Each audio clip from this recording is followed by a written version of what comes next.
Hi everyone, welcome to Homemaking 101. Today I'm going to be showing you how to make a basic sugar cookie. These will be decorated with royal icing later. I'll show that in next week's video. So let's get started.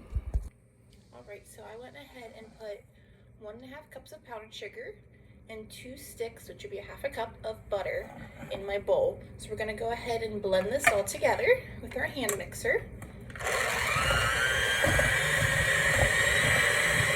You don't want a whole lot of clumps of butter in here. So try to get it as best as you can mixed together.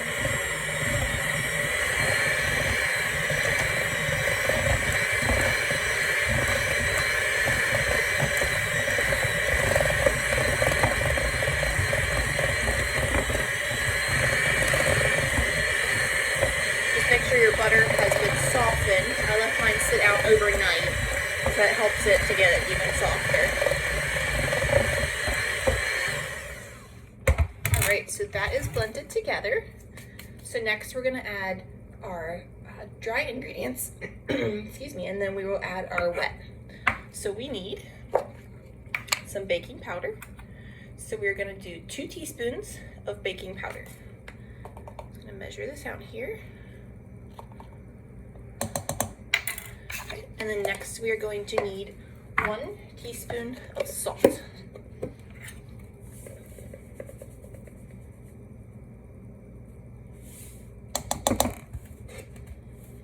Right. So I'm actually just going to do these 2 first because I like to get these guys blended in. Just kind of use my little spoon here and blend it in a little bit. We're going to save our flour for the end. Alright, so next we're going to add our 1 egg. Okay. And then we're going to add some vanilla extract and almond extract. I'm actually just going to do almond for this one, but you can do both. Get the little seal off here. Alright, so for this, we're going to add 2 to 3 teaspoons. I like to add 3 teaspoons because I like it to be very almondy.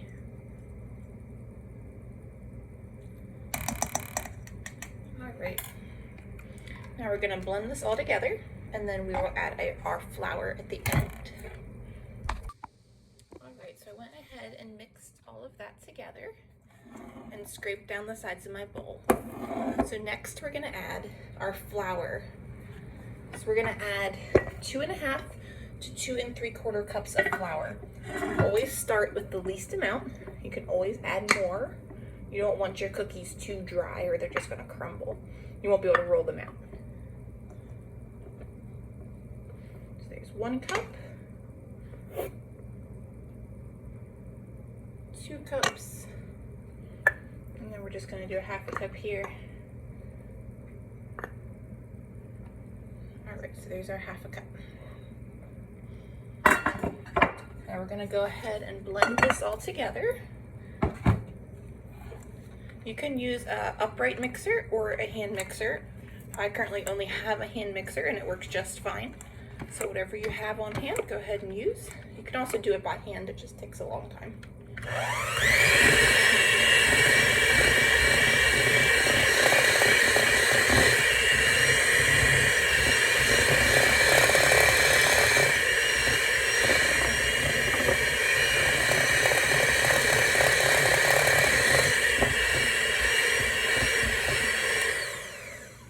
So we're going to stop here. We're going to scrape down the sides of our bowl and get all that flour in.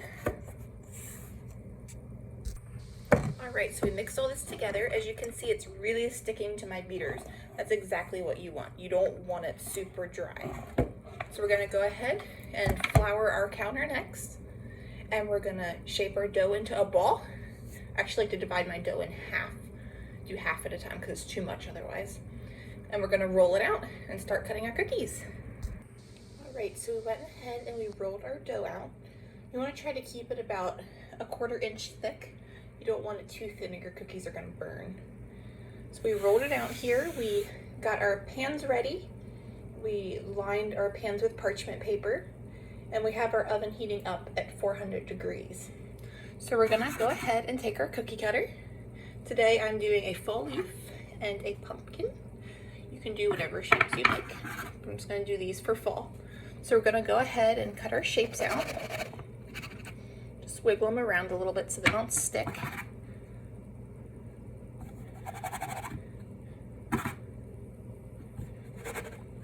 And once we get all these cut out, we'll go ahead and transfer them to our baking sheets, and then they will bake in the oven for about 7 minutes.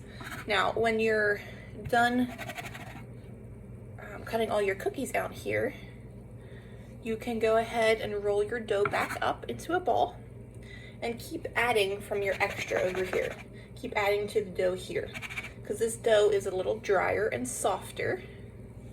So you want to keep adding the other stuff in, it just makes it a little easier.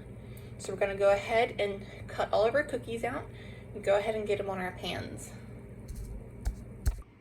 All right, so we went ahead and got our cookies out of the oven at about 7 minutes. As you can see, they're starting to gently brown on the edge here. That's exactly when you want to take them out. So I left them sit on the pan for about 1 to 2 minutes. Now we're going to go ahead and scoop them off of our pan, transfer them over here to our cookie sheet, and we're gonna let them cool completely. Once they're cool completely, I store them in an airtight container until you're ready to eat them or decorate them. Thank you so much for watching. Please like and share and subscribe below.